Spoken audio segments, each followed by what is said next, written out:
আমি বরুণ মজুমদার, সবাইকে কল্পনা একাডেমিতে স্বাগতম। আজ আমরা আলোচনা করব বাংলা টু ইংলিশ ট্রান্সলেশন। তো আমরা একটি বাংলা বাক্য দেখি। এখানে দেখতেছি রহিম 2 ঘন্টা যাবত তোমার জন্য অপেক্ষা করছে বা করিতেছে। আচ্ছা, এই বাক্যটা আমাদের কি সেন্টেন্স সেটা আমরা আগে আইডেন্টিফাই করতে হবে।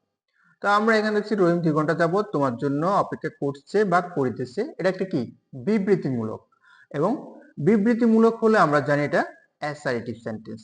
তো অ্যাসার্টিভ সেন্টেন্সকে আমরা ইংলিশে ট্রান্সলেশন করতে হলে আগে বসাতে হবে কি সাবজেক্ট, তারপর ভার্ব বসাতে হবে, তারপর অবজেক্ট, তারপর বসাতে হবে এক্সটেনশন। এর বাকি যা কিছু থাকে সেটাকে আমরা বৃদ্ধি করতে জানি এক্সটেনশন করতে হয়। প্রিপোজিশন ইউজ করে আমরা এক্সটেনশন করতে পারি।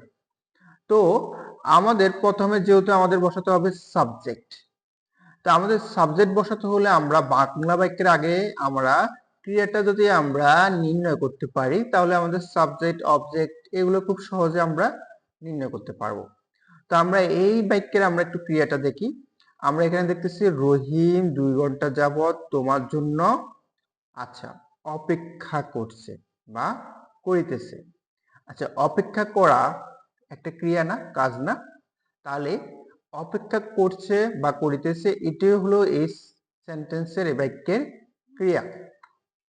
আচ্ছা, তো আমরা তাহলে ক্রিয়া যেহেতু আমরা নির্ণয় করতে পারলাম, তাহলে আমরা সাবজেক্ট আইডেন্টিফাই করতে পারবো। আমরা জানি সাবজেক্ট আইডেন্টিফাই করার নিয়মটা কি, বাক্যে ক্রিয়াকে কে বা কারা দ্বারা প্রশ্ন করলে উত্তর পাওয়া যাবে। তাহলে কে বা কারা, ক্রিয়াকে যদি আমরা কে দ্বারা কারা দ্বারা প্রশ্ন করি তাহলে আমাদের সাবজেক্টটা বের হবে। তো আমরা ক্রিয়াকে প্রশ্ন করি কে করছে বা কে করিতেছে, রহিম করিতেছে। তাহলে রহিমটা হলো আমাদের এই সেন্টেন্সের সাবজেক্ট। তাহলে আমাদের প্রথমে সাবজেক্ট বসাতে হবে। আমরা সাবজেক্টটা বসিয়ে রহিম। আচ্ছা, তারপর আমাদের বসাতে হবে ভার্ব। আচ্ছা, আমরা জানি ভার্ব বসাতে হলে অবশ্যই আমাকে আগে টেন্স আইডেন্টিফাই করতে হবে, কারণ টেন্সের উপর নির্ভর করে তো আমাদের ভার্বটা বসবে। তো আমাদের ক্রিয়া বাংলা বাক্যের ক্রিয়ার উপর নির্ভর করে আমরা টেন্সটা আইডেন্টিফাই করতে পারবো। এখানে ক্রিয়াটা হলো অপেক্ষা করছে বা করিতেছে। আচ্ছা, এখানে একটু বলে রাখি, করছে এখানে চলিত, সাধারণত আমাদের চলিত দেওয়া থাকে, আবার করিতেছে সাধুও দেওয়া থাকে। তো আমাদের করছেটা আমাদের চলিত দেওয়া থাকে, সেটাকে আমরা কনভার্ট করে আমরা করিতেছে সাধুতে একটু কনভার্ট করব, কারণ আমাদের সাধুর উপর নির্ভর করে আমরা টেন্সটা আইডেন্টিফাই করতে পারবো। তো কোথাও যদি কোর্সে দেওয়া থাকে আমরা এটাকে ভেবে আমরা করবো যে কোর্সে মানে সাধুতে কি করিতেছে। আচ্ছা, তো আমরা জানি সাধু ভাষার শব্দের শেষে যদি আমাদের ল ম নি থাকে সেক্ষেত্রে হবে পাস্ট। আর যদি সাধু ভাষার এই শব্দের শেষে যদি আমাদের ব থাকে তাহলে হবে ফিউচার। আর যদি ল ম নি বা ব না থাকে সেক্ষেত্রে এটা হয়ে যাবে আমাদের প্রেজেন্ট। যেহেতু এখানে ল ম নি বা ব নাই, সেহেতু ছ আছে, সেজন্য এটা হলো আমাদের প্রেজেন্ট। এই বাক্যটা হলো আমাদের প্রেজেন্ট।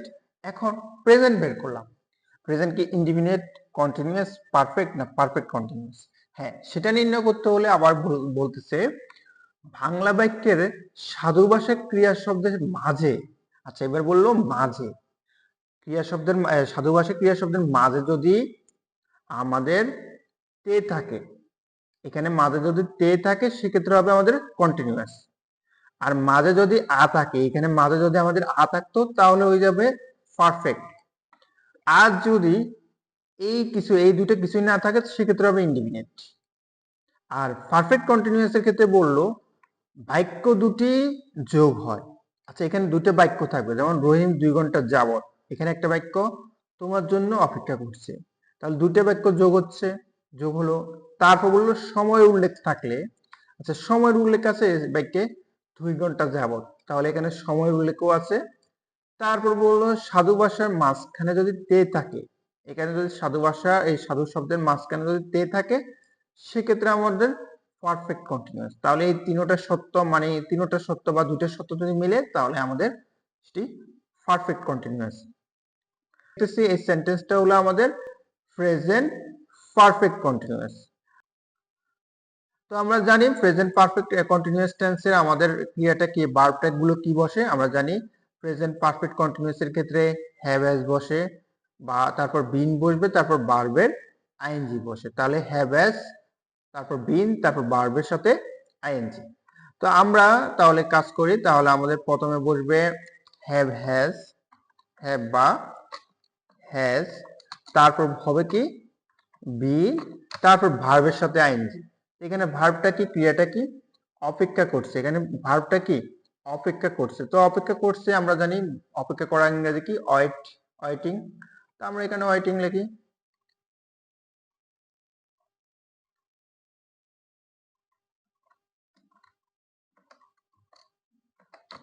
ওয়েটিং, আমরা ওয়েটের সাথে কি বা আইএনজি যোগ করলাম, ওয়েটিং।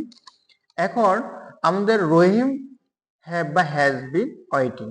আচ্ছা, ওয়েটিং ঠিক আছে আমরা হলো, এখন আমাদের হ্যাভ হ্যাজ, এখানে কি হ্যাভ হবে না হ্যাজ হবে সেটা নির্ভর করবে তো আমাদের সাবজেক্টের উপরে। আচ্ছা, এখানে সাবজেক্ট রহিম, রহিমটা কি থার্ড পারসন না? আচ্ছা, যদি আমাদের থার্ড পারসন সিঙ্গুলার হয়, আমরা জানি ভার্বের শেষে এস বাই এস যোগ হয়, মানে ভার্বটা সিঙ্গুলার হয়। তো আমরা সিঙ্গুলার ভার্বগুলো জানি, আমাদের হ্যাভ যেসব ভার্বগুলো শেষে এস থাকে সেগুলো তো সিঙ্গুলার, যেমন অক্সিলিয়ারি ভার্বগুলো, যেমন হ্যাজ, ইজ, ওয়াজ, এগুলো সিঙ্গুলার। যেমন অক্সিলিয়ারি ভার্বগুলো হ্যাভ, আর, ওয়ার, এগুলো প্লুরাল। তো আমরা এখানে হ্যাভটা হবে না, এখানে হ্যাজ হবে, কারণ সাবজেক্টটা থার্ড পারসন সিঙ্গুলার।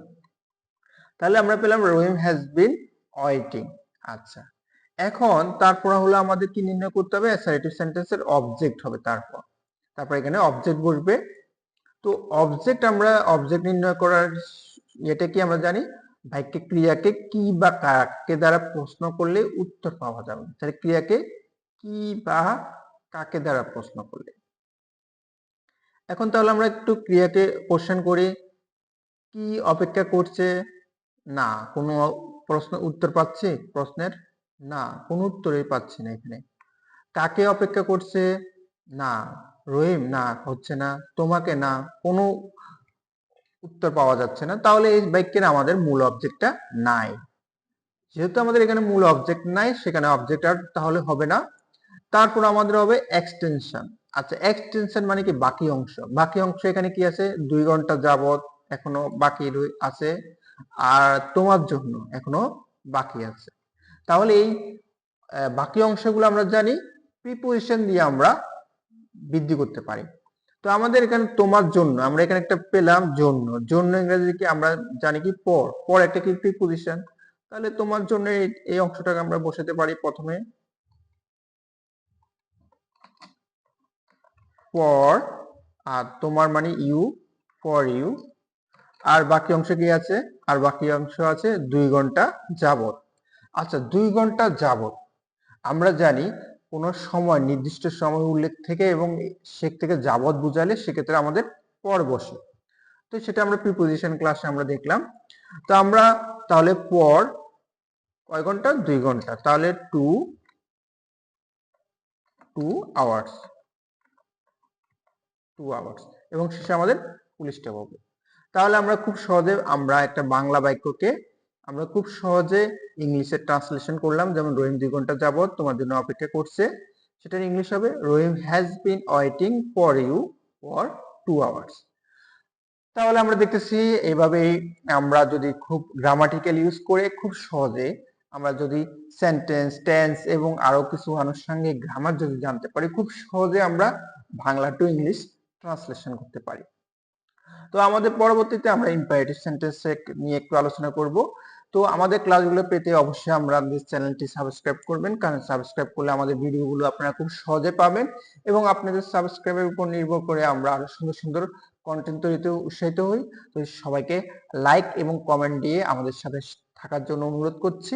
সবাই ভালো থাকবেন, সবাইকে ধন্যবাদ।